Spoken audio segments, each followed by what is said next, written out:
क्या शानदार आगाज हुआ महाकुंभ का और कितना भव्य ये महाकुंभ चला है। अभी देखते देखते 60 करोड़ श्रद्धालु यहाँ पर आस्था की डुबकी लगा चुके हैं। अंदाजा लगा सकते हैं कितना बड़ा आयोजन है। विश्व का सबसे बड़ा आयोजन इसे यूं ही नहीं कहा जा रहा था। और देखिए, कल एक चौंकाने वाला खुलासा भारत एक्सप्रेस ने किया था।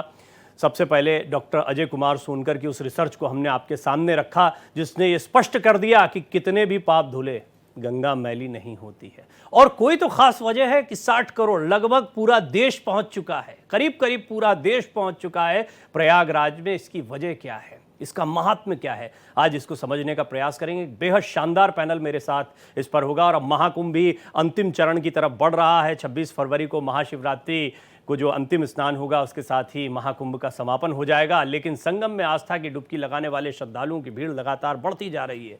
महाकुंभ श्रद्धालुओं का आंकड़ा जो है वो देख चुका है 60 करोड़ के पार। हर रोज नए रिकॉर्ड्स बन रहे हैं और महाकुंभ में श्रद्धालुओं की बढ़ती भीड़ संगम के जल की शुद्धता पर सवाल उठाकर तुष्टीकरण की सियासत करने वालों को मुंह तोड़ जवाब दे रही है।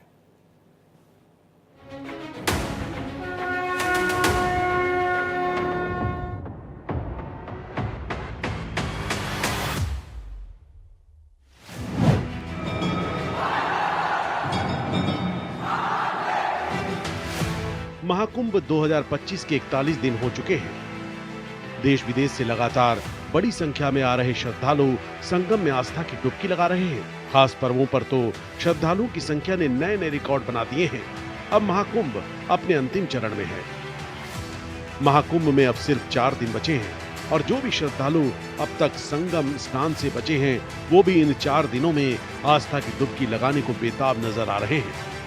26 फरवरी महाशिवरात्रि को महाकुंभ का समापन होने जा रहा है। शुरुआत में ऐसा लग रहा था कि इसमें करीब 45 करोड़ श्रद्धालु संगम स्नान के लिए आएंगे, लेकिन श्रद्धा का माहौल ऐसा बना कि 45 करोड़ का आंकड़ा बहुत पीछे छूट चुका है और अब तक 60 करोड़ से ज्यादा लोग पवित्र स्नान कर चुके हैं। 60 करोड़ लोग, यानी 60 करोड़ श्रद्धालु 13 जनवरी से लेकर के आज 22 फरवरी है, 22 फरवरी के बीच 60 करोड़ श्रद्धालु महाकुंभ में आस्था की पवित्र डुबकी लगा चुका होगा। दुनिया के अंदर किसी आयोजन में इतनी बड़ी भागीदारी नहीं होती। प्रशासन ने पूरे महाकुंभ में व्यवस्था एकदम चुस्त दुरुस्त रखी है। अब उसकी तैयारी महाशिवरात्रि के लिए है, जब आस्था चरम पर होगी। एक तरफ श्रद्धालु जहां महाकुंभ में आस्था की डुबकी लगा रहे हैं, तो वहीं दूसरी तरफ महाकुंभ पर तुष्टीकरण की सियासत करने वाले मां गंगा की अविरल धारा पर भी सवाल उठा रहे हैं। अगर दिल्ली वाले ये कह रहे हैं कि जो गंगा का पानी है, संगम पे जो पानी है, त्रिवेणी में जो पानी है, वो स्नान करने लायक भी नहीं है, अगर हम दिल्ली वालों की बात माने तो ये बात हम मान के चले कि लखनऊ वाले दिल्ली वालों को भी सनातनी नहीं मानेंगे, क्योंकि वो विरोध कर रहे हैं। वहीं वैज्ञानिक पद्मश्री अजय सोनकर ने गंगा जल को दूषित बनाने वालों को करारा जवाब दिया है। मां गंगा की धारा विरल है, पवित्र, पुण्यदायिनी है।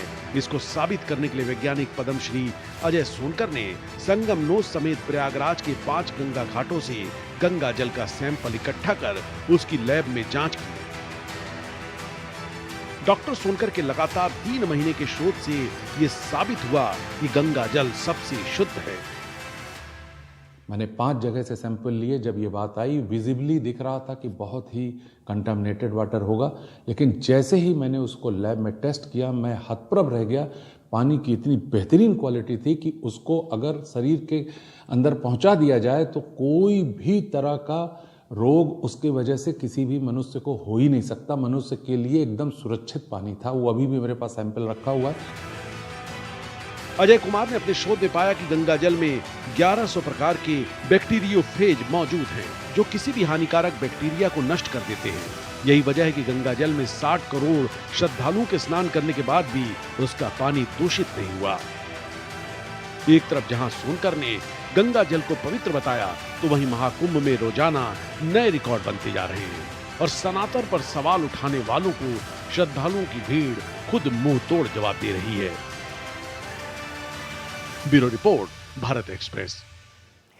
हाँ, अब इसे आप चमत्कार कह सकते हैं। ये देखिए बहुत स्पष्ट है कि बॉटल में एक आध दिन 2 दिन पानी पड़ा रहे तो पीने योग्य नहीं रहता, लेकिन ये वही गंगा जल है जिसको हम आप अपने मंदिरों में बहुत सहेज कर रखते हैं, कोई कमंडल में, कई बोतल में।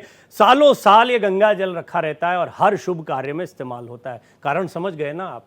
क्योंकि गंगा कभी मैली नहीं होती, पानी कभी खराब नहीं होता। ये तो हो गया आध्यात्मिक दृष्टिकोण, लेकिन पद्मश्री डॉक्टर अजय कुमार सोनकर ने जो शोध किया उसमें उन्होंने वैज्ञानिक दृष्टिकोण से भी बता दिया कि क्यों गंगा का ये पानी अद्भुत है, बिल्कुल दुनिया में एक चमत्कारिक ये पानी है। और पद्मश्री डॉक्टर अजय कुमार सोनकर एक बार फिर मेरे साथ जुड़ रहे हैं। कल बड़ा विस्तार से हमने बातचीत की थी, कुछ और पहलुओं को आज हम जानेंगे क्योंकि आज का पैनल थोड़ा बड़ा है और बहुत शानदार है।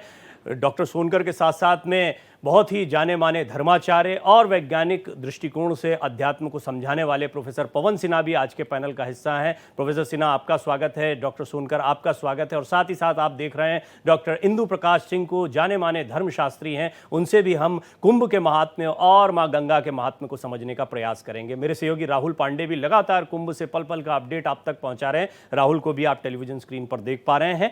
शुरुआती ओपनिंग कमेंट में सभी से चाहूंगा, एक शॉर्ट कमेंट के साथ में शुरुआत करते हैं। डॉक्टर सोनकर, आपके शोध के बारे में कल बात की, गंगा का पानी अद्भुत है, और अब तो आपके पास में बहुत सारे लोगों के फोन भी आ रहे होंगे, बहुत सारे पॉलिटिशियन भी आपको अप्रोच कर रहे होंगे, क्योंकि एक तरफ राजनीति चल रही है। कल आपने सुना था मुरारी बापू क्या कह रहे थे? उनका कहना था वो कभी विरोध नहीं करते जिनमें आस्था है, विरोध वो करते हैं जो इसका बेजा इस्तेमाल करते हैं या इस पर इसके जरिए राजनीति करना चाहते हैं।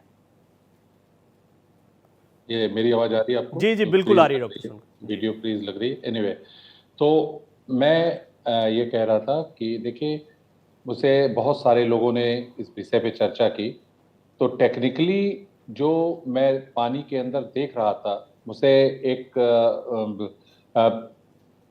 पत्रिका ने और टीवी चैनल ने मुझसे रिपोर्ट दिखाते हुए पोल्यूशन कंट्रोल बोर्ड की कि ये उनका कहना है कि पानी में इस तरह के बैक्टीरियाज उसके अंदर मौजूद हैं जो इंटेस्टाइनल होते हैं। तो मुझसे पूछ रहे थे कि ऐसा क्यों है कि वो इस तरह की रिपोर्ट क्यों आ रही है। तो मैंने उनसे कहा कि मैं सिर्फ अपने रिसर्च की बात कर सकता हूं कि जब भी मैंने उसको टेस्ट किया पानी को, तो मैंने पानी को बहुत ही बेहतरीन क्वालिटी का पाया। कई बार क्या होता है, हजारों लाखों करोड़ों लोग जब जहाँ पर इकट्ठा होते हैं तो बहुत सारी डेब्रिस आपको दिखाई देती है, जूते, चप्पल, कपड़े, तो उसको देख करके आप ये नहीं कह सकते कि पानी में बैक्टीरियल ग्रोथ है, हानिकारक है। गंगा वैसे भी अगर आप देखें तो मटमैली दिखती है, टर्बिडिटी दिखाई देती है, लेकिन इसका मतलब ये नहीं होता कि गंगा जो है मैली है या कंटामिनेटेड है या पोल्यूटेड है। पोल्यूशन निश्चित तौर पे लाखों करोड़ों लोगों के डिप करने से वहां पर बैक्टीरियल जो ह्यूमन जो है माइक्रोबायोम्स है वो वहां पर पहुंच रहे हैं, लेकिन गंगा उसको काउंटर कर दे रही है।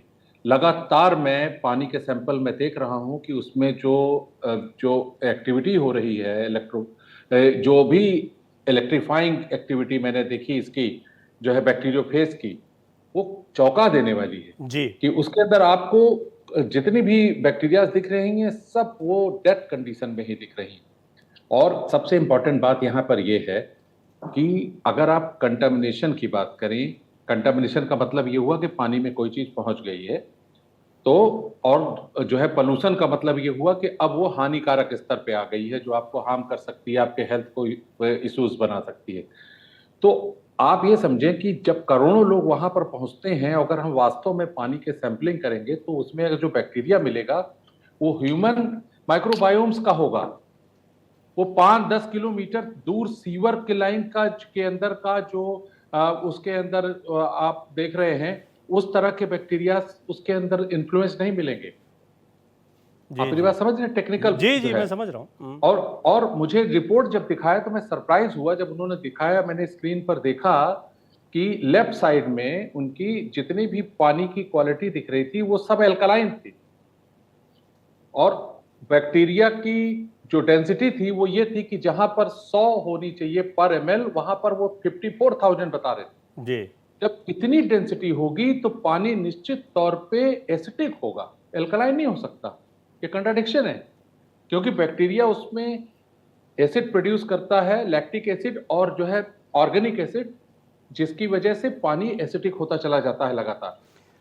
जितने भी लोग लेकर के गए, मैं जैसे सर इसको थोड़ा और डिटेल में समझूंगा। कल आपने एक वर्ड में इसको समझाया था, सेल्फ क्लीनिंग जो एबिलिटी है गंगा की वो बहुत महत्व की है। वो सेल्फ क्लीनिंग एबिलिटी के बारे में हम थोड़ा और डिटेल में आपसे समझेंगे। मैं बाकी मेहमानों को भी चर्चा में शामिल कर लेता हूं। राहुल, मैं आपके पास आऊंगा, लेकिन प्रोफेसर सिन्हा, ये देखिए, आप अध्यात्म के साथ में जिसको हम चमत्कार कहते हैं, वो यही तो कुदरत का चमत्कार होता है कि गंगा के पानी में एक ऐसी क्वालिटी है कि वो कभी मैला नहीं होता। और इसको लैब में पहले भी, यानी डॉक्टर सोनकर ने आज तो ये रिसर्च किया ही, इससे पहले भी जब कुंभ शुरू हो रहा था तब भी उन्होंने हमको इस बारे में जानकारी दी थी। और ये सचमुच उसकी एक बहुत ही चमत्कारिक प्रवृत्ति है, या गंगा का एक ऐसा गुण है जिसकी वजह से गंगा इतनी महान बनी।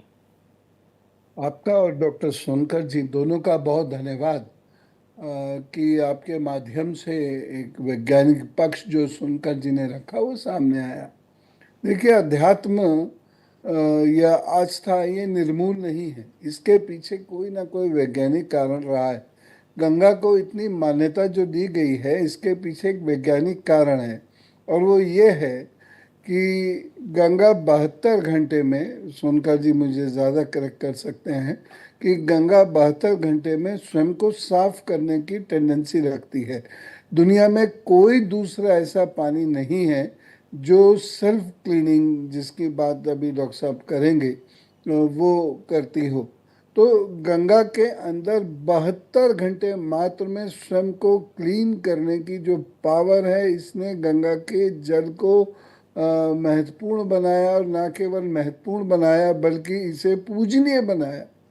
तो इसलिए गंगा का जल बहुत महत्वपूर्ण है। आस्था हमेशा कोई ना कोई वैज्ञानिक आधार जरूर रखती है, जो समय के चलते वो गुम हो गया, शिक्षा की कमी के चलते वह गुम हो गया, लेकिन धीरे धीरे सोनकर जी जैसे लोग फिर से मेन स्ट्रीम में आ रहे हैं और आएंगे, तो उससे आस्था का भी कल्याण होगा और सनातन संस्कृति को भी एक संबल मिलेगा। जी, सनातन संस्कृति कितनी वैज्ञानिक संस्कृति रही है, इसके कई प्रमाण मिलते हैं।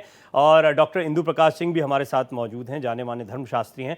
डॉक्टर इंदु प्रकाश, देखिए, आप 60 करोड़ का आंकड़ा पार कर गया श्रद्धालुओं का, और एक तरह से कहा जा सकता है कि लगभग पूरा देश जो है वो डुबकी लगाने के लिए आतुर दिखाई दे रहा है। इस आयोजन को और इसमें चमत्कारिक रूप से देखिए, डॉक्टर सोनकर ने कल, इंदु प्रकाश जी, एक और बात कही थी, वो बड़ी महत्व की है कि इमीडिएटली रिएक्शन होता है। अगर कोई कंटेमिनेशन होता है तो स्किन के थ्रू अंदर जाकर आपको तुरंत वोमिटिंग होगा या इंडाइजेशन होगा, या कई ऐसे सिम्टम्स हैं जो तुरंत आपको दिखने लग जाएंगे। लेकिन एक श्रद्धालु ने भी अभी तक ऐसी कोई शिकायत नहीं की। और इससे इतर श्रद्धालुओं ने यह कहा कि डुबकी लगाते ही ऐसा लगता है कि आनंद की प्राप्ति हो गई, शांति की प्राप्ति हो गई।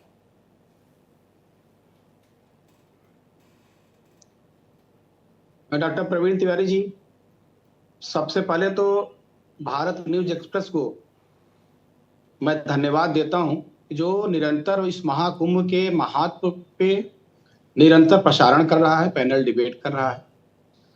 और सबसे पहले मैं शुरुआत करूंगा, इक्ष्वाक वंश के प्रतापी राजा भगीरथ का जिक्र करना जरूरी है कि उनकी 3 पीढ़ियां, अंशुमान, महाराजा दिलीप, सब लोगों ने प्रयास किया। उसके बाद महाराज भगीरथ ने कठोर तप करके मां गंगा को, ब्रह्मा जी को प्रसन्न करके अवतरित किए।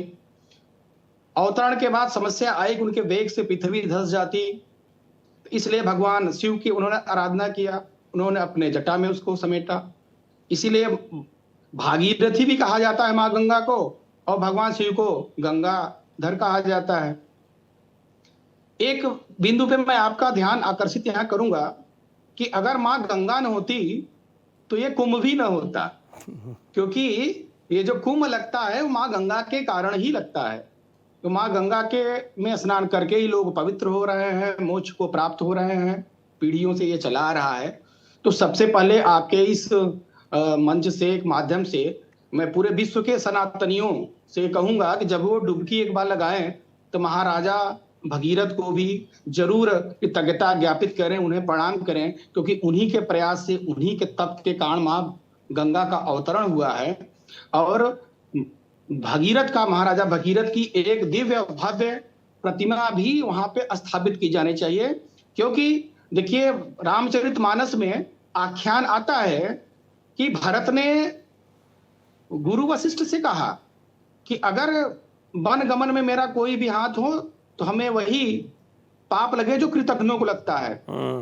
तो हम सारे सनातनी तब तक उस कृतज्ञता के पाप के भागी होंगे जब तक हम भगीरथ को उनके कार्यों को याद करके उनको सही में वो सम्मान नहीं देते हैं। दूसरी चीज, आज का आपका विषय था महाकुंभ का महात्म्य और गंगा की पवित्रता। तो ये जो महाकुंभ शब्द हुआ, माघ मेला से महाकुंभ दिव्य भव्य कुंभ का जो स्वरूप आया, उसके पीछे भी महान दानी, महान तपस्वी महाराजा हर्षवर्धन का भी यहाँ जिक्र होना चाहिए कि जिनके इसमें शामिल होने से, चूंकि एक राज सत्ता थी, वो पूरे उत्तर भारत के सम्राट थे, तो वो जब यहाँ इतना दान देते थे, ये जो भव्यता, दिव्य और भव्य जो कुंभ का जो स्वरूप का जो शुरुआत है वो महाराजा हर्षवर्धन से होता है। तो महाराजा हर्षवर्धन और महाराज भगीरथ की प्रतिमा वहां जरूर आपके चैनल के माध्यम बहुत से सुंदर बात आपने कही। और बल्कि ह्वेनसांग जैसे कई यात्री चाइनीज विद्यार्थी जो यहाँ पर आए, उन्होंने इसका जिक्र किया है कि एक ऐसा आयोजन होता था जहाँ पर राजा हर्षवर्धन जो है वो दान दक्षिणा दिया करते थे। यानी ये भी तय है कि ये आयोजन बहुत समय से होता चला आ रहा है और भी शायद पहले से ये होता चला आ रहा है। इस पर मैं और थोड़ा चर्चा करूंगा। राहुल, क्योंकि मेरे सहयोगी भी लगातार आप लोगों की चर्चा को सुन रहे हैं। राहुल, जरा ये बताइए हमें कि अभी किस तरह की तैयारियां, और क्योंकि मैं जितनी बार भी गया मुझे बड़ा अवसर मिला, 4 स्नान करने का वहां अवसर मिल चुका है, बड़े सौभाग्य का विषय है। लेकिन इस सब के बीच में वहां पर भीड़ लगातार बढ़ती गई या श्रद्धालु बड़ी तादाद में पहुंचते गए, वो चुनौती का विषय बना हुआ था। अभी क्या स्थितियां हैं वो भी बताएं, और किस तरह अंतिम दौर में अब महाकुंभ जा रहा है। निश्चित तौर पर प्रवीण जी, देखिए अभी फिलहाल ये रूट है हनुमान मंदिर जाने वाला, और इस रूट को पूरी तरह से क्लियर कराया गया है क्योंकि जेपी नड्डा अभी हनुमान मंदिर में स्नान ध्यान करने के बाद दर्शन पूजन कर रहे हैं। उनके साथ खुद सीएम योगी मौजूद हैं, और ये काफिला जो देख रहे हैं वो बीजेपी के राष्ट्रीय अध्यक्ष जेपी नड्डा का है, जिनके साथ खुद मुख्यमंत्री मौजूद है। इसके साथ ही चप्पे चप्पे पर सुरक्षा के कड़े इंतजाम किए गए हैं, और अब तक 60 करोड़ से ज्यादा लोगों ने स्नान कर लिया है, और ये अपने आप में एक बहुत बड़ा रिकॉर्ड है। हालांकि जब कुंभ की शुरुआत हुई थी तो सरकार की मंशा थी कि 40 करोड़ लोगों को स्नान कराना है, महाकुंभ में लेकर आना है, जगह जगह पर निमंत्रण बांटे गए। लेकिन इसको लेकर लोग, जो विपक्षी लोग थे, जो विपक्ष के नेता थे, वो सवाल खड़ा कर रहे थे कि 40 करोड़ लोगों को लाना क्या संभव है? ये अतिशयोक्ति है, और सरकार जो 40 करोड़ लोगों को लाने का दावा कर रही है, इसकी तैयारी ही नहीं है, और 40 करोड़ लोग आ ही नहीं सकते। लेकिन अब जब 60 करोड़ का आंकड़ा क्रॉस कर गया है तो ये अपने आप में ऐतिहासिक है, और न सिर्फ 60 करोड़ का आंकड़ा क्रॉस किया है, बल्कि और 4 दिन अभी बाकी है महाकुंभ के, और उम्मीद जताई जा रही है कि इन 4 दिनों में लगभग 5 करोड़ अन्य लोग भी पहुंचेंगे और श्रद्धालु पहुंचेंगे, और यह आंकड़ा 65 करोड़ तक जा सकता है, क्योंकि एवरेज 1 से 1.5 करोड़ लोग प्रत्येक दिन पहुंच रहे हैं और स्नान ध्यान पूजा पाठ कर रहे हैं। वहीं अगर गंगा के दूषित जल की बात करें तो लगातार विपक्ष की तरफ से यह प्रश्न चिन्ह खड़ा किया जा रहा था कि जो गंगा यमुना का जल है वो दूषित है। हालांकि एक रिपोर्ट भी आई थी, लेकिन उसके बाद लगातार जब भारत एक्सप्रेस ने लोगों से इस पर प्रतिक्रिया ली, जानना चाहा, तो सीधा जो सनातनी है, जो यहां लोग पहुंच रहे हैं, उन्होंने कहा कि देखिए, गंगा और यमुना के जल पर अगर कोई प्रश्न चिन्ह खड़ा करता है तो उसकी बुद्धि भ्रष्ट है, क्योंकि गंगा का जल शुद्ध है, आचमन योग्य है, त्रिवेणी का जल ये आचमन बढ़िया योग्य है। आपने श्रद्धालुओं की प्रतिक्रिया भी हमको बताई, लेकिन अब तो वैज्ञानिक दृष्टिकोण से, और देश के इतने प्रतिष्ठित वैज्ञानिक डॉक्टर अजय सोनकर जब अपनी लैब में इस बात को सिद्ध कर चुके हैं पुरजोर तरीके से, वो सभी को ये बता रहे हैं कि गंगा जो है वो कैसे सेल्फ क्लीनिंग प्रॉपर्टीज की वजह से हमेशा शुद्ध रहती, कभी मैली नहीं होती है।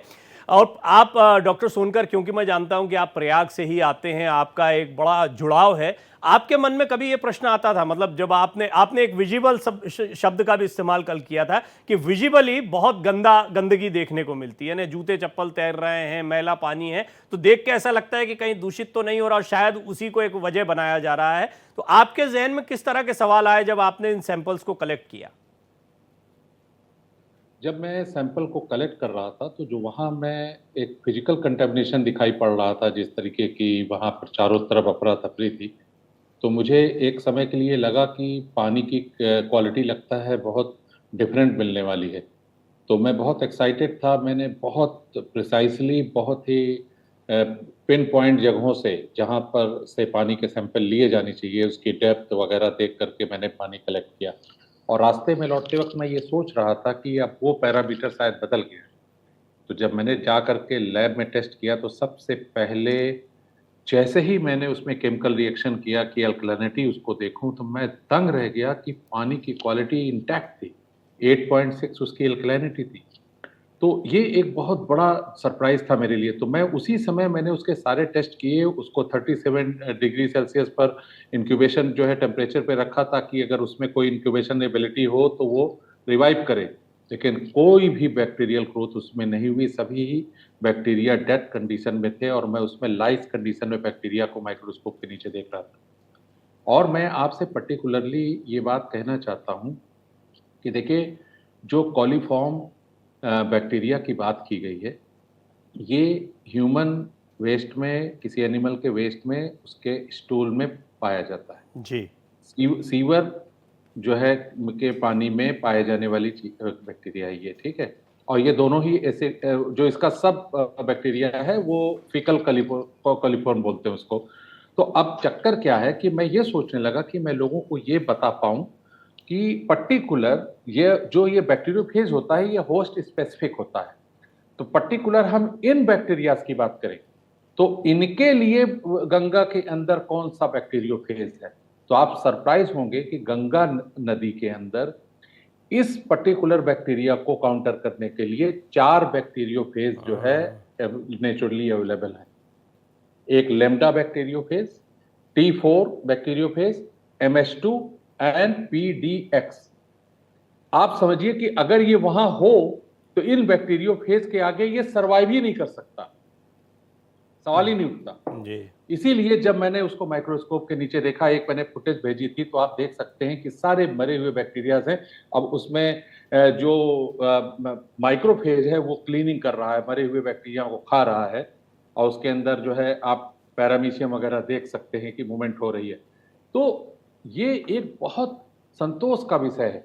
मैं आज फिर आपसे कहूंगा कि जो लोग भी स्नान करके गए हैं, सब अपने साथ पानी लेकर के गए हैं। उनसे आप पूछेंगे तो वो अपने पानी को देख सकते हैं। किसी को 5 दिन हुआ, किसी को 10 दिन हुआ, अगर उसको खोल करके देखे तो पहली बात पानी अल्कलाइन होगा और उसमें कोई स्मेल नहीं। क्या बात है, क्या बात है, अद्भुत। सुनकर बड़ा आनंद आता है और हम तो खैर अनुभव भी इस बात का किया है। प्रोफेसर सिन्हा, आप देखिए कि जब बोल रहे थे डॉक्टर सोनकर तो उस समय हम तस्वीरें भी दिखा रहे हैं कि कैसे उन्होंने सैंपल कलेक्ट किए, कैसे लैब में पूरा एक्सपेरिमेंट किया और पानी को जांचा परखा है। लेकिन हम ये भी देख रहे हैं कि साथ ही साथ में 60 करोड़ का आंकड़ा पार हो गया है। ये श्रद्धालुओं के भीतर एक दो तीन वजह हैं। कुंभ में हमेशा से लोग जाते रहे हैं, क्या अभी प्रचार की वजह से बहुत ज्यादा हुआ है या 144 साल, क्योंकि आप ज्योतिष के बहुत बड़े जानकार हैं, देश में इतने विख्यात रहे हैं आपकी ज्योतिषीय गणनाएं, तो थोड़ा सा ये भी बताएं कि 140 साल में कोई ऐसा समय है कि हर कोई आतुर है और उसे लगता है अगर कुंभ नहीं गए तो कुछ खो देंगे? बिल्कुल, बहुत ही सही प्रश्न आपने किया है। देखिए, 12 साल में कुंभ और 12 कुंभों का एक महाकुंभ, इस प्रकार से ये 144 साल का गणित आता है। और चूंकि ये 144 साल का गणित है और लोगों को ये बताया गया, मीडिया के माध्यम से इसका संचार, प्रचार प्रसार किया गया, तो इसलिए लोगों में उत्साह भी था। इसका कोई पॉलिटिकल रीज़न नहीं है, इसका विशुद्ध आध्यात्मिक रीज़न है, इसका विशुद्ध आस्था आधारित कारण है कि लोग वहाँ पर पहुँच रहे हैं, स्वयं पहुँच रहे हैं।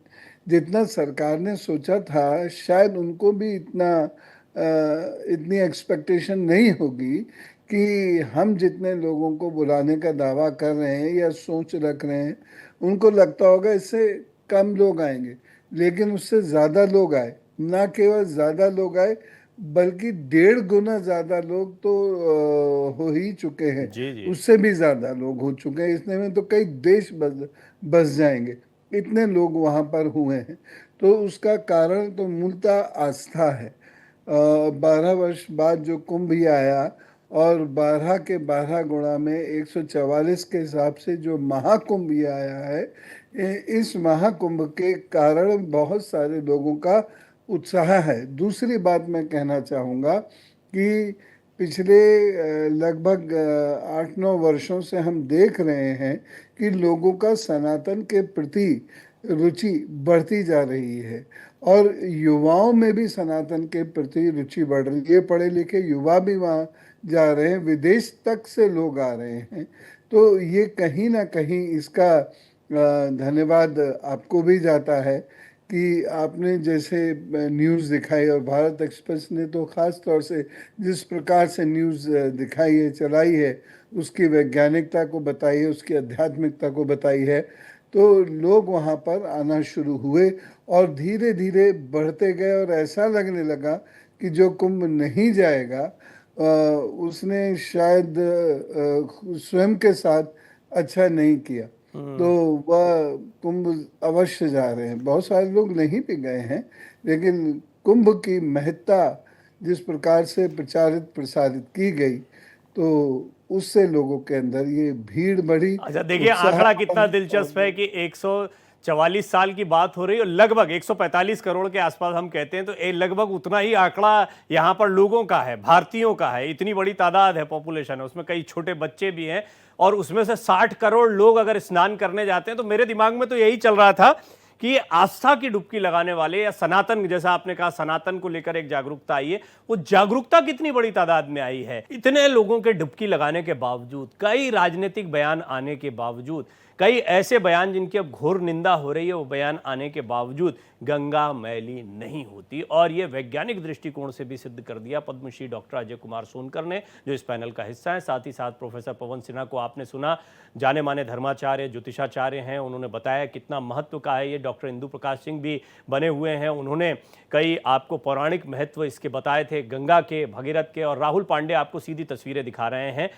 डॉक्टर इंदु प्रकाश, जो ब्रेक से पहले प्रोफेसर सिन्हा कह रहे थे, मैं चाहूँगा कि उस बातचीत को आप थोड़ा सा आगे बढ़ाएं कि किस तरीके से हम जब बात करते हैं महाकुंभ के महात्म्य की, लोगों में एक जागरूकता है। 144-45 करोड़ जो लोग हैं, 144 साल बाद ये जो मुहूर्त बना, उसमें 60 करोड़ लोगों का आ जाना, वो भी एक प्रयाग जैसे शहर में, जो अब धीरे धीरे बड़ा हो रहा है। मैंने तो प्रयाग को देखा, और डॉक्टर अजय कुमार सोनकर तो खैर बचपन से उसको जानते हैं, कि गली को जानते हैं कि कितना बदला है प्रयाग, लेकिन मैंने खुद ही 15-20 सालों में देखा कि प्रयाग कितना बदल चुका है। फिर भी 60 करोड़ लोगों को समाहित कर लेना, ये तो किसी बड़े से बड़े शहर की कुव्वत नहीं होती जो प्रयाग में हो गया। डॉक्टर साहब, ऐसा है कि ये जो चीजें हो रही हैं, जैसे सबसे पहले तो मैं इनको बहुत ही हृदय से आभार दूंगा, पद्मश्री डॉक्टर अजय सोनकर जी को, कि इन्होंने बहुत से सनातनियों का पुण्य बटोरा। क्योंकि अब जो भ्रम फैलाया जा रहा था कि गंगा मैली हो गई है, प्रदूषित हो गई है, लोग न जाएं, तो उस सिलसिलों को इन्होंने रोक दिया है।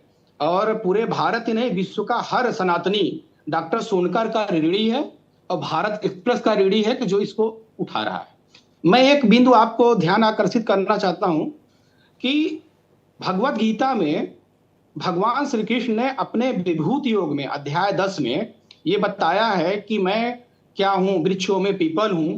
तो उन्होंने बताया कि मैं नदियों में मां गंगा हूं। अध्याय 10 श्लोक संख्या जो 31 है, स्रोत सामस्मि जानवी। तो जब भगवान स्वयं अपने विभूति योग में कह रहे हैं कि मैं नदी, भाई पूरे विश्व में अनेकों नदियां हैं, किसी का नाम नहीं लिया, मां गंगा का ही लिया, तो कुछ तो अद्भुत है। तो ये जो बैक्टीरियोफेज नामक जो वायरस है, जो बैक्टीरिया को खा जा रहा है, ये अद्भुत क्षमता इस दिव्यता के ही कारण है, क्योंकि ये गंगा जी स्वतः कोई प्रकृति के द्वारा उत्पन्न नहीं हो गई। उसमें कितना कठोर तप भगीरथ ने किया है, उसके बाद ब्रह्मा, भगवान शिव, इतने लोग, ऋषि मुनि, इन सबके ये सब इसमें इन्वॉल्व हैं। दूसरी चीज जो सबसे गौर करने वाली बात है कि जो सनातनियों को कमजोर समझा जाता था, कुछ लोगों ने यहां तक कह दिया कि 15 मिनट के लिए पुलिस हटा दीजिए तो हम बता देते हैं कि हम क्या कर सकते हैं। अब शायद वो भविष्य में कोई ये शब्द यूज नहीं कर पाएगा, क्योंकि सनातनी जाग गया है। सनातनी का मतलब सिर्फ हिंदू नहीं, सनातनी बौद्ध, जैन, सिख, इस भारत भूमि से उपजे हुए जितने भी संप्रदाय हैं जिनका विकास पूरे विश्व में फैला, वो सभी सनातनी हैं। सनातनी एक विचारधारा है, जो इस विचारधारा को माने कि जो सबको लेकर चलता है, जो सबके उदय की बात करता है, वसुधैव कुटुंबकम की बात करता है, पूरे विश्व को परिवार मानता है, कण कण में भगवान देखता है। जो उपनिषदों में पंचकोशीय व्यवस्था है वो यही है ना, कि जो जीवित हैं वो भी, जो निर्जीव है वो सब में ब्रह्म है, ब्रह्म के अलावा दूसरी कोई सत्ता नहीं। इतनी उदात्त धारणा, वो सभी सनातनी है।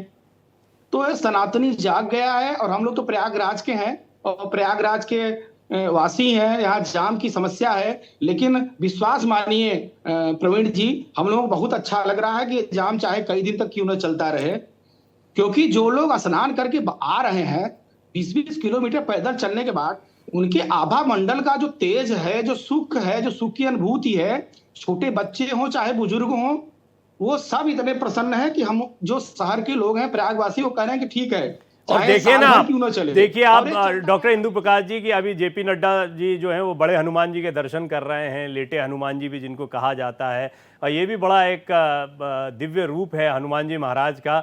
परम पूज्य हनुमान जी महाराज के इस दिव्य रूप के दर्शन करने संगम पर बड़ी तादाद में लोग पहुंचते हैं। मुख्यमंत्री योगी आदित्यनाथ भी मौजूद हैं। तो ये अभी दर्शन, जैसा राहुल बता रहे थे, और अंदर की तस्वीरें अब हम आपको दिखा रहे हैं कि अंदर किस तरह से पूजा अर्चना चल रही है। हालांकि मैं आपको बता दूं कि बहुत बड़ी तादाद में क्योंकि श्रद्धालु यहाँ पर आते हैं, इसलिए आमतौर पर स्नान के दिन मंदिर के पट बंद कर दिए जाते हैं। ज़्यादातर समय श्रद्धालु, क्योंकि इतनी बड़ी तादाद में श्रद्धालु यहाँ पर जाएंगे तो अव्यवस्था हो सकती है। फिर वहाँ से लगातार अनाउंसमेंट होता है कि आप शिखर दर्शन करें, शिखर दर्शन को ही आप मंदिर दर्शन माने। और मुझे तो सौभाग्य मिला कि मैं पहले दिन ही दर्शन कराया, लेकिन मैंने उस दिन भी देखा कि कितनी ज़बरदस्त भीड़ है। और जैसा डॉक्टर इंदु प्रकाश कह रहे थे कि ये एक लोगों के अंदर जो आध्यात्मिक जागृति आई है। अब इसको अध्यात्म को समझना होगा। अध्यात्म के भी 2-3 पहलू हैं कि हम एक दर्शन के दृष्टिकोण से जाते हैं, और एक हम जाते हैं श्रद्धा, संस्कृति, हमारी पुरातन सभ्यता जो है उसके लिहाज से, और उसके हम देखते हैं कि उसमें किस तरह से एक उछाल देखने को मिलता है, उसके प्रति एक जागरूकता देखने को मिलती है। डॉक्टर सोनकर, आप भी प्रयाग से ही है, हालांकि आपका रास्ता जो है अध्यात्म को पाने का वो बिल्कुल अलग है। आप बहुत माइक्रोस्कोप से आप सूक्ष्म जगत में जाते हैं, जिस सूक्ष्म जगत की बात दर्शन शास्त्री भी करते हैं, उस सूक्ष्म जगत को देखने का प्रयास करते हैं आप, और ज़्यादा लॉजिकल चलता होगा, क्योंकि प्रश्न मन में आते होंगे। एक वैज्ञानिक का तो काम ही है कि हर चीज़ पर संदेह करना और फिर प्रश्नों का समाधान निकालना। जब आप ये पौराणिक आख्यान सुनते हैं तो अपने शोध में कितना इनको इंक्लूड करते हैं? क्या आप भी इनके लिए गए कि सनातन धर्म में, भारतीय संस्कृति में, इस सभ्यता में इन चीजों को इतना महत्व क्यों दिया गया है? एक्चुअली मेरे लिए ये बहुत इम्पोर्टेंट था कि जो लोगों की जो आस्था है वहाँ के लिए, वैज्ञानिक दृष्टिकोण से देखने पर ये मुझे महसूस होता है कि जिस माइंडसेट के साथ लोग वहाँ पर पहुँचते हैं जी, उसकी वजह से वहाँ पर एक खास तरह का माहौल क्रिएट होता है, जिस पे भी हम चर्चा कर चुके हैं, जिसमें खास तरह की जो है मेंटल वेव्स वहाँ पर प्रोड्यूस होती हैं, क्योंकि एक खास जो है माइंडसेट से लोग वहाँ पर पहुँचते हैं। उनकी जो आस्था है या वहाँ पर जो भी रिचुअल्स हो रहे होते हैं कलेक्टिवली, कि एक ही मुहूर्त में इतने लोग एक भाव से रिचुअल्स कर रहे होते हैं, उसकी वजह से वहाँ पर एक खास तरह की अल्फा वेव्स और ऐसी मेंटल वेव्स वहाँ पर जो है चारों तरफ फैली होती है कि अगर आप वहाँ उस जाकर के उसके हिस्सा बनते हैं तो आपके ऊपर उसका असर होता है, और एक लंबे समय तक जो है अगर इस कंडीशन में कोई भी रहे तो उसके शरीर की जो जेनेटिक कोड की कंडीशन है वो एकदम रिवाइव हो जाती है, एकदम हेल्दी हो जाती है, उसी की तरफ शरीर बढ़ना शुरू हो जाता है। तो इस महत्व को तो मैं समझता हूँ। तो मुझे ऐसा लगता है बीइंग ए साइंटिस्ट कि जो लोगों का विश्वास है, लोगों की जो आस्था है, उसकी वजह से उस जगह पर एक खास तरह का बहुत ही हेल्दी एटमॉस्फेयर क्रिएट होता है। जितने लोग 15-15, 20-20 किलोमीटर से जो पैदल जा करके वहाँ पर पहुँच रहे होते हैं, तो वो उनके मन की शक्ति, वो उनके भाव की शक्ति होती है, जिसकी वजह से वो इतना दूर ट्रेवल करके पहुँच जाते हैं, पैदल जाकर इतना कष्ट उठा करके। और उसमें आप सोचिए कि कितने लोग, करोड़ों लोगों ने स्नान किया और स्नान करके वापस लौटे। मुझे बहुत सारे लोगों ने कांटेक्ट किया, कहा कि ये कैसी रिपोर्ट आ रही है, हम वहाँ इतना कष्ट उठा करके गए, हमने स्नान किया। तो मैंने कहा कि आप अपने आप को देखिए कि जब आपने स्नान किया तो आपने कैसा महसूस किया? बिल्कुल ठीक। अधिकतर लोगों ने मुझे ये बताया कि जब हम इतना धक्का खाते हुए इतनी मुश्किल से 25 किलोमीटर 30 किलोमीटर हम चलते हुए गए और स्नान करने के बाद हमारी सारी थकान खत्म हो गई, हमने इतना अपने आप को जो है एनर्जेटिक महसूस किया। तो मैंने उसके पीछे की उसको विज्ञान बताई। मैंने कहा कि आप भी 70% पानी ही है।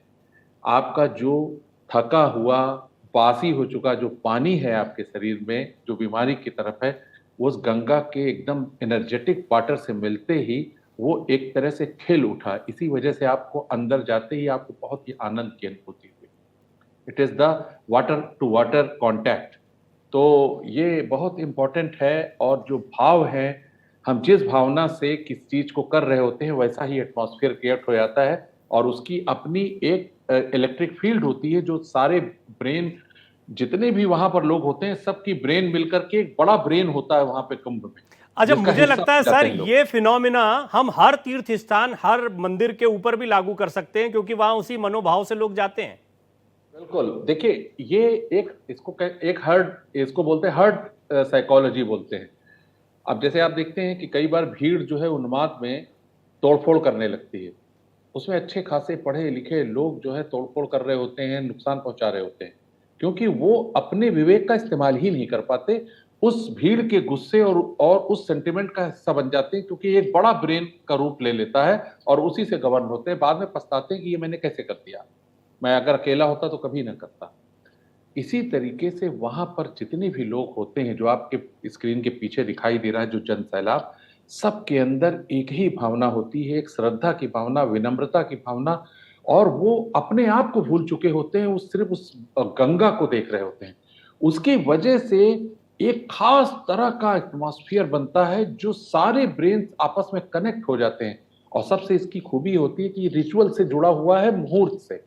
तो एक ही समय में लाखों करोड़ों लोग एक ही तरह की एक्टिविटी कर रहे होते हैं, एक ही तरह के भाव से, जो उस जगह को एक बहुत बहुत ही बेहतरीन, मैं आप शब्द जब नहीं तो बोल बहुत रहे हैं ही ना, तो मैं गूज बम्स फील कर सकता हूं, मतलब मैं उसमें चला गया। आप जब बोल रहे थे तो उसको महसूस किया जा सकता है।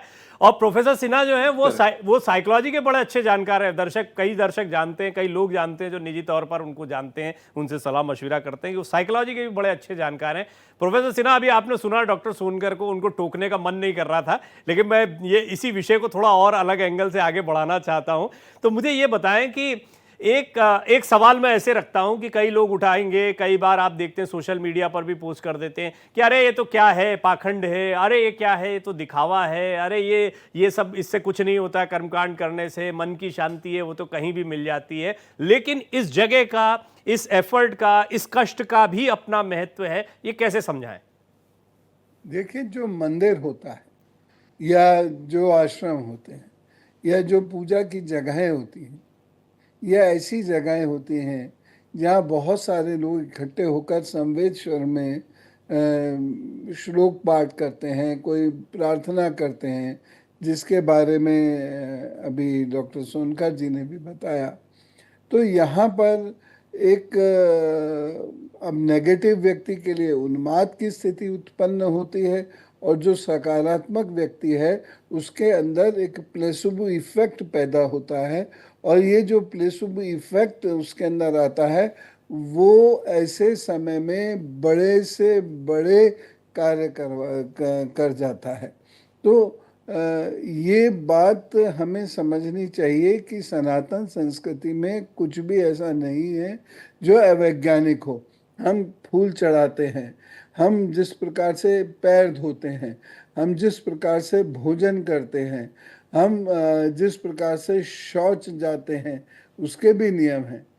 तो जो हम भोजन करते हैं, तो ये सारी चीज़ें जो हैं, और जो उन्होंने अभी एक लार्जर ब्रेन की बात की, तो वो बहुत महत्वपूर्ण बात कही है उन्होंने, क्योंकि एक संवेद जो जिसे हम चिति बोलते हैं, चिति की उत्पत्ति होती है, और चिति की उत्पत्ति में हम जितनी ज़ोर से हुंकार करेंगे, जितने ज़ोर से नारा लगाएंगे, हमारी नाभि से, जो मणिपुर चक्र से ऊर्जाएं उठकर हमारे आज्ञा चक्र तक जाती हैं, और ये किसी भी व्यक्ति के अंदर एक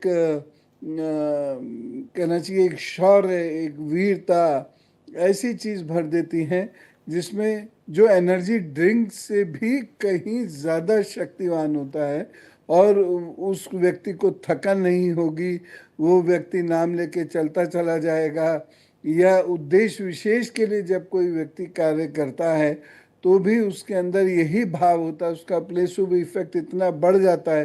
डॉक्टर्स भी कहते हैं ना कि प्रार्थना में बड़ी शक्ति है। और अब सब कुछ समाप्त हो चुका हमारी तरफ से, अब आप प्रार्थना कीजिए। और वो व्यक्ति धीरे धीरे धीरे धीरे बेहतर होने लगता है। उसका यही कारण है कि वो जो प्लेसबो इफेक्ट है उसके अंदर, तो वो अंदर से हिलोरे मारता है, वो हमारे हार्मोन्स अंदर से हिलोरे मारते हैं, नेफ्रॉन्स अंदर से हिलोरे मारते हैं, और हम धीरे धीरे स्वास्थ्य की तरफ बढ़ते जाते हैं। ये है सनातन की शक्ति। आपने जिसको इतना लोगों सुंदर ने बात एक कही, क्योंकि मैं भी एक एंकर के तौर पर पैनल का हिस्सा हूं। मेरा बड़ा निजी अनुभव आपसे, मैं बहुत कनेक्ट कर रहा था आपकी बात से। मेरी माताजी को एंड ऑफ लाइफ केयर यानी अंतिम समय की सेवा के लिए घर भेज दिया गया अस्पताल से। माँ भगवती की बड़ी उपासक हैं वो, तो हम तो अपने प्रयास कर रहे थे, लेकिन आज भी स्वस्थ हैं। और आज जब हम बातचीत कर रहे हैं तो बहुत मुमकिन है बातचीत देखेंगी। और डॉक्टर्स आश्चर्यचकित हो गए कि ये कैसे। तो जो डॉक्टर हैं उन्होंने खुद कहा कि ये इनके अंदर की आध्यात्मिक शक्ति, और इसका एक्सप्लेनेशन फिलहाल हमारे पास तो नहीं है, क्योंकि इस दिशा के हम वैज्ञानिक नहीं है। हम काम करते हैं दवाई गोली से, उसके बारे में बता सकते हैं। इनके साथ जो होता है, और वो बड़े मुरीद हैं, वो कई और मरीजों को उनका उदाहरण भी देते हैं, उनसे मिलवाते भी हैं कि देखिए ये जो एंड ऑफ लाइफ केयर के लिए जा रही थी वो जी सकती हैं, तो आप क्यों नहीं जी सकते हैं। और ऐसे कई उदाहरण आपको मिलेंगे। और ये सनातन की शक्ति है, जिसके बारे में अभी प्रोफेसर सिन्हा ने भी बताया। डॉक्टर इंदु प्रकाश, फिर भी मैं आपसे, आपने कई चीज़ें कही थी और अभी जितने भी पॉइंट आए हैं, क्योंकि आप एक धर्मशास्त्री भी हैं, मैं जानता हूं कि इसको थोड़ा आप बेहतर एड्रेस कर पाएंगे मेरे इस सवाल को। हम पर फिर भी इतना सब कुछ होने के बावजूद पाश्चात्य संस्कृति क्यों ज्यादा हावी हो रही है हमारी चीजों में? हमारे यहाँ नशा क्यों बढ़ा? हमारे यहाँ शराब की दुकानें क्यों बढ़ी? हमारे युवा कई जगहों पर भटकते क्यों दिखाई दिए? अगर हम इतने मजबूत हैं तो फिर, और ये सवाल होता है कई बार, तो उसका जवाब भी इस बेहतरीन पैनल पर गुडी गुडी बातें कर रहे हैं, लेकिन जो चुनौतियां उसको कैसे एड्रेस करें? देखिए डॉक्टर साहब, मुख्य बात यह है कि हम पाश्चात्य की तरफ क्यों जा रहे हैं। लोग कहते हैं ना, चरित्र की जो संस्कार की जो शिक्षा है वो चरित्र से दी जाती है। तो जो पाश्चात्य संस्कृति है उसमें उत्तेजना है, आकर्षण है, भड़काऊपन है। तो मन की जो मेरी मूल प्रवृत्ति है वो तो अधोगामी ही है, वो नीचे की तरफ भागती है। तो ऊर्ध्वगामी बनाने के लिए तो हमें योग, ध्यान, संस्कार, यम, नियम, इनका अभ्यास करना पड़ेगा। ये गीता में भी ये प्रश्न आया हुआ है। अर्जुन ने कृष्ण से पूछा कि ये मन बहुत चंचल है, इसको कैसे किया जाएगा? तो भगवान श्री कृष्ण ने कहा ना कि कामेश, क्रोधेश, रजोगुण समुद्भव महासनो महापाप विधेन मरणम, और कहा कि अभ्यासेन तु कौन्तेय वैराग्येण च गृह्यते। निरंतर अभ्यास और वैराग, वैराग मतलब त्याग। अब जो चीजें मुझे आकर्षित लग रही हैं, शुभकर लग रही हैं, भड़काऊ हैं, नुकसानदेह है, तो भी हम जा रहे हैं। दूसरी चीज, दो हमारे धर्माचार्य हैं, वो मैं बड़े जिम्मेदारी से कह रहा हूं कि वर्तमान के जो धर्माचार्य लोग हैं, आप बहुत कम जगहों पे देखेंगे कि जो भगवत गीता को पढ़ने अथवा भगवत गीता की शिक्षा पे जोर देते हो।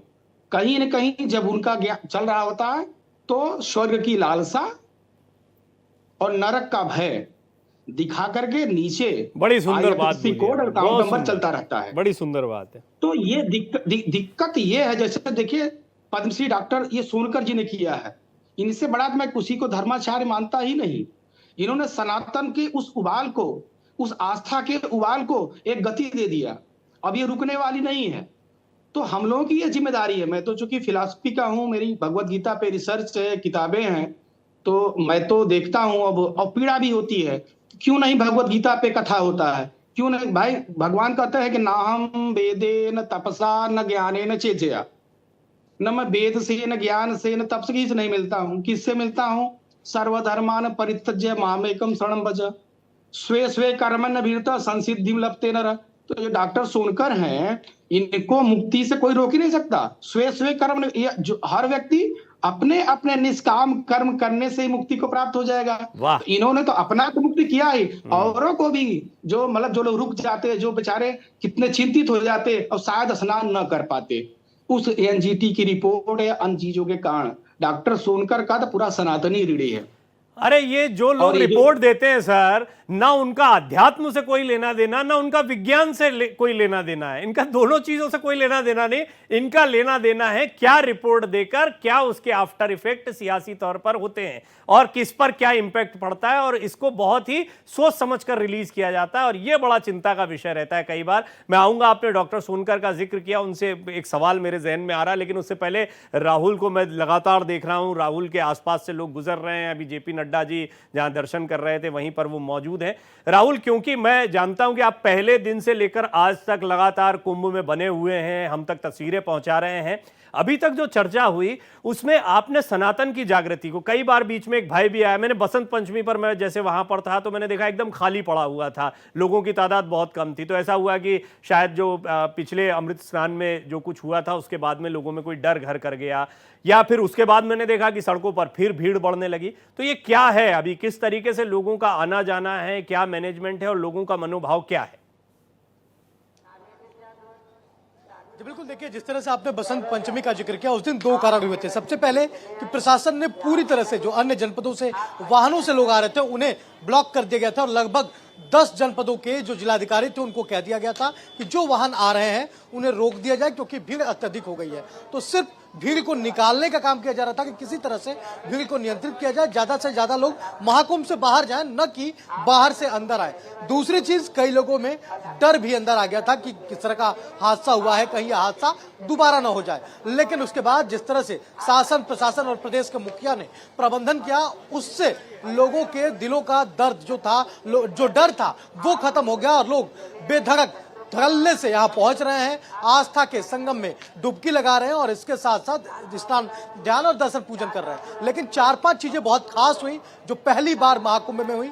सबसे बड़ी चीज डिजिटल महाकुंभ, जो सबसे बड़ा आकर्षण का केंद्र रहा युवाओं के लिए, और सरकार चाहती थी कि युवा भी महाकुंभ से जुड़े और ज्यादा से ज्यादा अपने जो सनातन धर्म है उसके बारे में जाने, समझें कि किस तरह का ये महाकुंभ है और महाकुंभ की क्या विशेषताएं होती हैं। तो डिजिटल महाकुंभ के जरिए महाकुंभ की विशेषताओं को बताया गया। इसके साथ साथ प्रत्येक स्नान पर पुष्प वर्षा हुई जो अपने आप में एक बहुत बड़ा अट्रैक्शन का केंद्र था।